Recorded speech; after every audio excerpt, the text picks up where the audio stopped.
happening right now, protest and police reform. We're covering the local response to a national discussion. City leaders are responding to these major changes, and so are regular people. We have team coverage tonight. Rachel Wilkerson spoke with a group inspired by nationwide protests, leaving its mark on Mobile. First, today, President Trump signed an executive order on police reform.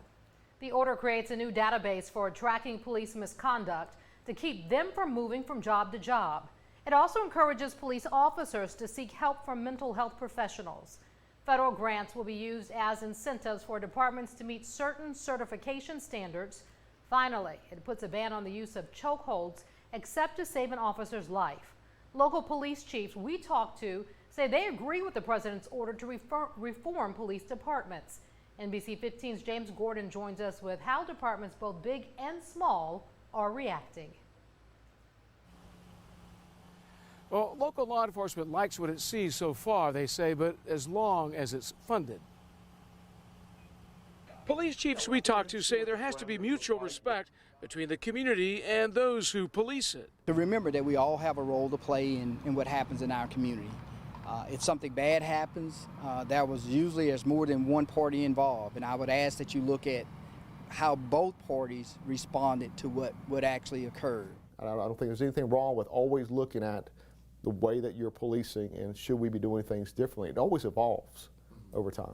Large police departments like Mobile's 500-plus officers would definitely benefit from the president's call to properly fund mental health and social workers. The chief says this initiative would make a difference in community policing. But over the years, we've been called upon to be doctors, we've been called upon to be lawyers, we've been called upon to be teachers, been called upon to be parents. All of the things where the social dynamics of our community, where other people were supposed to fill those gaps, law enforcement has had to fill those gaps. In Spanish Fort, a smaller department of 25 officers agrees with the president's order too.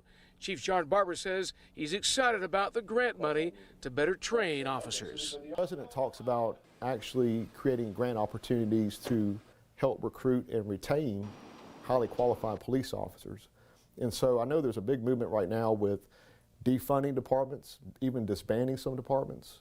I think that's the wrong way to go. I think now is the time to actually invest into police departments.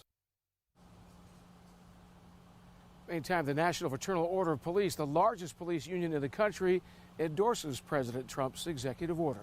Now we're live in Mobile, James Gordon, NBC 15 News.